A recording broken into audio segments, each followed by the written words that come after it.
আমি বিচার চাই না, কারণ আপনারা বিচার দিতে পারবেন না। আপনাদের বিচার দেওয়ার কোনো রেকর্ড নাই। দর্শক, গত 19 মে এক নির্মম হত্যাকাণ্ডের শিকার রাজধানীর পল্লবী 7 বছরের শিশু রামিসার বাবার এই একটি বাক্যই বাংলাদেশ নামক রাষ্ট্রের গালে একটি বিশাল চপেটাঘাত। যে রাষ্ট্রের বিচার ব্যবস্থার উপর একজন পিতা আস্থা হারিয়ে ফেলে, সেই রাষ্ট্র আসলে কার জন্য? সেই রাষ্ট্র আসলে কার জন্য কি করতে পারে? গত 19 মে 2026 রামিসার তখন স্কুলে যাবার কথা ছিল।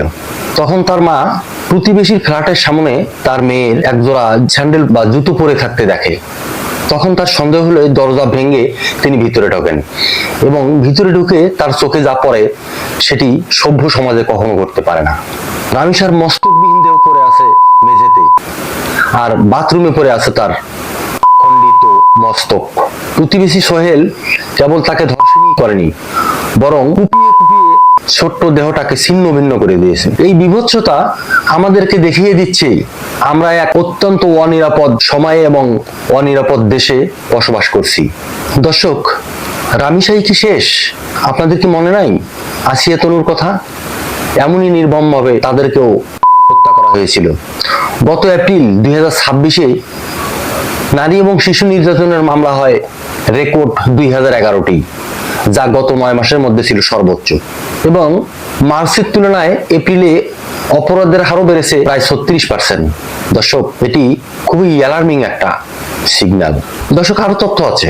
AIUBর একটি গবেষণার ফলাফলে দেখা যায় 2022 থেকে 2025 সালের মধ্যে শিশু নির্যাতনের 1098 হেল্পলাইনে কল করার হার বেড়েছে প্রায় 228%। 2023 সালে যেখানে শিশু হত্যার সংখ্যা ছিল 411টি, সেখানে 2024 সালে এটি বেড়ে দাঁড়িয়েছে 482টিতে। 2025 সালের জুলাই পর্যন্ত গড়ে প্রায় প্রতি মাসে 37টির মতো করে শিশু খুন হয়েছে। দর্শক, কি ভয়ানক চিত্র! আমরা আসলে কোন দেশে আছি, কোথায় আছি? একটা গণতান্ত্রিক সরকার, তারপরেও আমাদের এই অবস্থা। অথচ সরকারের পক্ষ থেকে কেবল আশ্বাসই পাওয়া যায়, কিন্তু বাস্তব চিত্র বলছে ভিন্ন কথা। ঢাকা বিশ্ববিদ্যালয়ের শিক্ষার্থীরা রাজু ভাস্কর্যের পাদদেশে দাঁড়িয়ে প্রশ্ন তুলেছে, 9 দিনে 5টি শিশু হত্যা করা হয়েছে, যার মধ্যে 4টি ধর্ষণের শিকার। এই নৈতিক এবং সামাজিক অবক্ষয়ের দায় কার? রাষ্ট্র কি কেবল অবকাঠামো উন্নয়নের দোহাই দিয়ে তার শিশুদের সুরক্ষার দায়িত্ব এড়িয়ে যেতে পারে? দর্শক, অপরাধীরা কেন এত বেপরোয়া হচ্ছে? কেন এত সাহস পাচ্ছে? অপরাধ বিজ্ঞানীরা বলছেন বিচারের দীর্ঘসূত্রিতা এবং দৃষ্টান্তমূলক শাস্তির অভাবেই এর মূল কারণ। বিচারহীনতার এই সংস্কৃতি অপরাধীদেরকে অভয় দিচ্ছে। অপরাধীরা জানে বছরের পর বছর মামলা ঝুলে থাকবে এবং একসময় তারা ঠিকই বেরিয়ে আসবে। রামিসার খুনি সোহেল রানাও একজন আগের মামলার আসামি ছিল। জেল থেকে সে বেরিয়ে আবারও নৃশংস কাজ করেছে। সম্প্রতি সরকারের বিচার বিভাগীয় সচিবালয় বাতিলের সিদ্ধান্ত এই বিচারহীনতাকেই উস্কে দিচ্ছে না, উৎসাহ দিচ্ছে না? সরকারের এই সিদ্ধান্ত বিচার বিভাগের স্বাধীনতার প্রতি চপেটাঘাত এবং জনগণের ন্যায় বিচার প্রাপ্তির পথে এক বিরাট অন্তরায়, যা সমাজের অপরাধ প্রবণতাকে আরো উৎসাহিত করবে। আমি বলবো, সরকারের এমন অগণতান্ত্রিক, গণবিরোধী এবং বিচার বিভাগের স্বাধীনতার পরিপন্থী সিদ্ধান্ত থেকে অবশ্যই সরে আসা উচিত। এটি কোনোভাবেই বাস্তবায়ন করা উচিত নয়। দর্শক, আপনারা হয়তো জেনে থাকবেন, গত অন্তর্বর্তীকালীন সরকারের সময় বিচার বিভাগীয় স্বাধীন সচিবালয় গঠনের প্রক্রিয়াটি শুরু হয়েছিল, কিন্তু বর্তমান বিএনপি সরকার এটিকে তাদের নিজেদের জন্য হুমকি হিসেবে নিচ্ছে। কি বলবো দর্শক, সমাজ বিজ্ঞানীরা বলছেন 2024 সালের আগস্টের পরে বাংলাদেশের আইন শৃঙ্খলা বাহিনীর নিষ্ক্রিয়তার ফলে আইন শৃঙ্খলার চরম অবনতি ঘটেছে। ফলে রামিসার মতো কোমলমতি শিশুদের জীবন দিতে হচ্ছে। কিন্তু এখন তো ভিন্ন গণতান্ত্রিক পরিবেশ, এখন তো একটি নির্বাচিত সরকার আছে। আসলে সেই সরকার কি করছে? রামিসার বাবা এই ঘটনার পরে আক্ষেপ করে বলেছিলেন যে এই ঘটনা নিয়ে হইচই হয়তো 15 দিন থাকবে, এরপরে নতুন কোনো ইস্যু আসবে, তখন রাষ্ট্র এটিকে ধামাচাপা দেবে। হয়তো তাই এই অবিশ্বাসই বর্তমান সরকারের সবচেয়ে বড় লজ্জা এবং ব্যর্থতা। এমন নিরাপত্তাহীনতার মধ্যে সন্তানের বাবা মারাও কি নিশ্চিত ঘরে বসে থাকতে পারেন? তারা কি নিশ্চিন্তে একটি শিশুকে বাইরে যাবার অনুমতি দিতে পারেন? তাদের মধ্যেও তো এক আতঙ্কের ছাপ লক্ষ্য করা যাচ্ছে। এই ঘটনায় প্রমাণ করে যে নিজের ফ্ল্যাটের পাশের প্রতিবেশীও নিরাপদ নয়। তাহলে আমরা যাবো কোথায়? সন্তানরা কিভাবে বেড়ে উঠবে এই বাংলাদেশে? মানুষ এখন আর একে অপরকে বিশ্বাস করতে পারছে না। কি শ্বাসরুদ্ধকর একটা পরিবেশ তৈরি হয়েছে এই দেশটিতে। দর্শক, অভিভাবকরা বলছেন যে আমরা আমাদের ছোটবেলায় বাইরে খেলতে যেতাম, কিন্তু এখন আমরা আমাদের সন্তানকে চোখের আড়াল হতে ভয় পাই।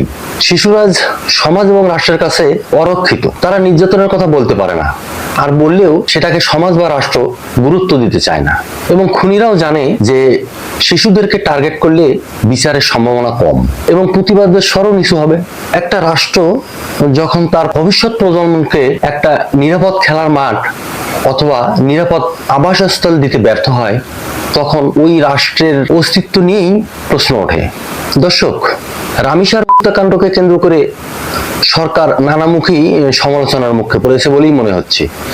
এবং এর একটি খবরে দেখলাম যে প্রধানমন্ত্রী জনাব তারেক রহমান রামিসার পরিবারকে সান্ত্বনা দিতে তাদের বাসায় উপস্থিত হয়েছেন এবং সেখানে তিনি প্রতিশ্রুতি দিয়ে এসেছেন যে এই হত্যাকাণ্ডের যথাযথ বিচারের ব্যবস্থা তিনি করবেন। কিন্তু দর্শক, এই সব আশ্বাস আর প্রতিশ্রুতি দেখতে দেখতে আমরা তো বোর হয়ে গেছি। জানি না এটি অতীতের মতোই কোনো নাটক কিনা। দর্শক, আরেকটা ঘটনা উল্লেখ না করলেই নয়। আমরা আসলে জাতি হিসেবে কতটা নির্লজ্জ, কতটা নিচু স্তরের সেটা বলতেও লজ্জা হয়। গত 19 মে রামিসা হত্যাকাণ্ডের জের কাটতে না কাটতেই একদিন পরেই 21 মে চট্টগ্রামে ঘটে গেল আরেক হৃদয় বিদারক নিষ্ঠুর ঘটনা। সেখানে 3 বছরের এক শিশুকে ধর্ষণ করে এক অপরাধী ধর্ষক। বিক্ষুব্ধ জনতা তাকে ঘিরে ফেলে এবং অবরুদ্ধ করে রাখে। পরে পুলিশ উপস্থিত হলে বিক্ষুব্ধ জনতার সঙ্গে পুলিশের সংঘর্ষ হয়। পুলিশ টিয়ার সেল কাদানিকাশ নিক্ষেপ করে। প্রত্যুত্তরে বিক্ষুব্ধ জনতাও নানা রকম ইটপাটকেল মারতে থাকে। দর্শক, আসলে কি বলবো, এমন নির্লজ্জ বেহাপনা অন্য কোনো জাতির মধ্যে কি পরিমাণ আছে আমার জানা নাই। তবে আমার এই বয়সে নৈতিকতার বিচারে বাংলাদেশের মানুষের যে অবস্থান, সেটিকে কোনোভাবেই উচ্চ স্তরের আমার কাছে মনে হয়নি। এটি একটা জাতি সম্বন্ধেই আমার মন্তব্য, যেটি আমার নিজের জন্যও কষ্টের, কিন্তু এই কথাটা আসলে না বলে পারলাম না। মুন্সিগঞ্জের সিরাজদি খানে দাদা দাদির কবরের পাশে শায়িত হয়েছে শিশু রামিসা। সে হয়তো কখনো আর স্কুলে যাবে না, তার বাবার হাত ধরে হাঁটবে না, কিন্তু রামিসার রক্তমাখা জামা আমাদেরকে প্রশ্ন করছে, আর কত রক্ত ঝরলে প্রশাসনের ঘুম ভাঙবে, সরকারের টনক নড়বে। সরকারকে কেবল বিদ্যুৎ উৎপাদনের রেকর্ড আর অর্থনৈতিক উন্নয়নের অগ্রগতির গল্প শোনালে চলবে না। আমাদের সন্তানদের নিরাপত্তা নিশ্চিত করতে হবে। আইন থাকলেই হয় না, সেটির যথাযথ বাস্তবায়ন করতে হয় এবং সেই দায়িত্ব সরকারের। আমরা কোনো গল্প শুনতে রাজি নই, বরং আমরা দেখতে চাই রামিসা হত্যাকাণ্ডের সঙ্গে জড়িত দম্পতির দ্রুত সময়ের মধ্যে সরকার কি শাস্তির ব্যবস্থা নিশ্চিত করতে পারে। অন্যথায় বিচারহীনতার এই আগুনে পূর্বে জাতি, সাথে সরকারও। দর্শক, এটাই কামনা করি, রামিসার বাবার সেই পিটি যেন সত্য না হয়। আপনারা বিচার দিতে পারবেন না, এই ধারণাকে ভুল প্রমাণ করার দায়িত্ব কেবলই সরকারের।